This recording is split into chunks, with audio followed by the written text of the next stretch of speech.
میرے خیال میں تو فی الحال اے ٹیم جا چکی، بی ٹیم کی تیاری ہے. جب تک آپ اور میں اپنے طور طریقے نہیں بدلیں گے، جب تک ووٹ واشنگٹن سے ہوگا، پاکستان سے نہیں. آپ کو لگتا ہے پاکستان میں کبھی الیکشن ہوئے ہیں؟ ہمیشہ سلیکشن ہوا ہے. آپ پھر بھی جا رہے ہیں الیکشن میں حصہ لینے. میں کبھی نہیں کہتا چینج چاہیے مجھے، کیونکہ شریعت اور قرآن میں چینج نہیں ہو سکتا. جو شریعت ہے اور قرآن ہے اس میں کبھی چینجنگ نہیں ہوتی. اور میں کبھی نہیں کہتا کہ مجھے چینج چاہیے.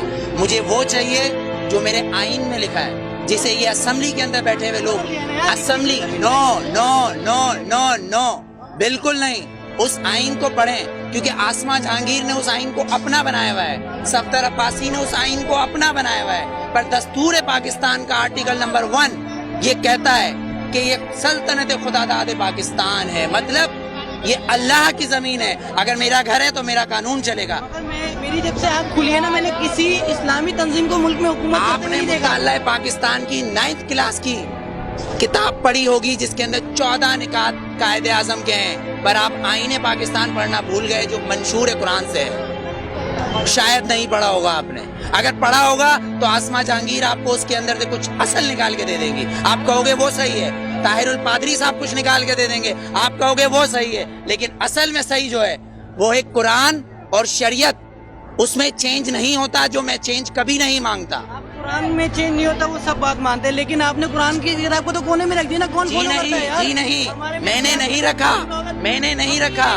آپ نے رکھا ہے کیونکہ آپ ان کو ووٹ دے رہے ہیں. ووٹ میں بتاؤں کیا ہے. ووٹ نے تو فرعون کو بھی چنا تھا، ووٹ نے تو ہٹلر کو بھی چنا تھا، پر میرے نبی کو کسی ووٹ نے نہیں چنا، علی کو کسی ووٹ نے نہیں چنا، عمر کو کسی ووٹ نے نہیں چنا، صدیق کو نہیں چنا، عثمان کو نہیں چنا. تو پھر آپ اور میں کیسے ہو سکتے کہ اس ملک کا قانون ووٹ پہ ہو، وہ بھی 5 اور 6 سے؟ کوئی عمل کرتا ہے مجھے صرف اتنا سا جاننا ہے. الحمدللہ وہ لوگ عمل. میں بتاتا ہوں. آپ مجھے آنسر دینے دیں. آپ نے کوشچن کرا ہے، میں آنسر دوں گا، آپ اس کا آنسر نہ دیں یا تو آپ نہ پوچھیں. میرے نبی نے یہ نہیں بولا کسی معصوم کو مت مارو، لیکن میرے نبی نے کہا اگر تمہارے کعبے پہ کوئی حملہ کرے تو اس کو جواب دو. اقصی کے اندر نماز پڑھنا ہے مجھے، تمہارا قانون مجھے پڑھنے دے گا؟ میرا قبلہ اول ہے، یہودیوں نے اس میں گھوڑے باندھے ہوئے ہیں، تو پھر میں کیا کروں؟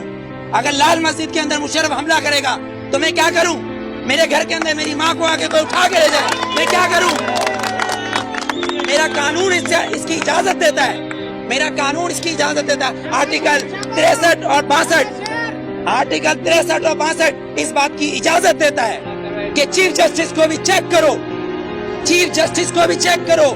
لیکن یہاں تو میں پارکنگ والا کھڑا ہوں، یہ پارکنگ والا میں کھڑا ہوں، یہاں گورنمنٹ آتی ہے کہتی گورنمنٹ کی گاڑی ہے. تو یہ جو گدھے کھڑے ہیں جن کے ٹیکس سے یہ گورنمنٹ بنتی ہے، جب یہ 10 روپے اور 20 روپے دے رہے ہیں تو یہ گورنمنٹ کیوں نہیں دے گی؟ یہاں تو یہ قانون ہے. 3 قانون، آرمی کا ایک، گورنمنٹ کا ایک، اور ایک مجھ جیسے اور ہم جیسے گدھوں کا الگ. کیونکہ ہم حبیب جالب کے بقول ہم 18 کروڑ گدھے ہیں.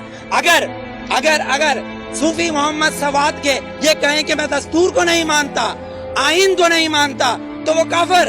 اس کو گرفتار کر لو، نظر بند کر دو، ٹھیک ہے، اس کو بند کر دو. اگر کوئی سیاستدان کہے کہ میں اس دستور کو نہیں مانتا تو وہ الیکشن کا حقدار. آپ کو کتنا لون معاف کیا، مجھے کتنا لون معاف کیا، پر ہمارے سیاستدانوں کو اربوں روپیہ معاف. بلاول زرداری صاحب کا 30 ارب روپے کا محل رائے گڑھ میں بن رہا ہے، وہ بھی کس سے لیا ہے؟ Malik Riaz. No you are not corrupt, I am not corrupt. Malik Riaz is a corrupt. ایک کرپٹ مین ہمارے پریزیڈنٹ کو پیسہ دے رہا ہے اور کہہ رہا ہے رائے گڑھ میں محل بناؤ، اس لیے کہ نواز شریف کا محل ادھر ہے. کیوں ٹھٹا میں بناؤ نا، لاڑکانہ میں بناؤ، ادھر غریب لوگ مر رہے ہیں. سیلاب آیا سندھ میں تو تم سوئٹزرلینڈ گھوم رہے تھے.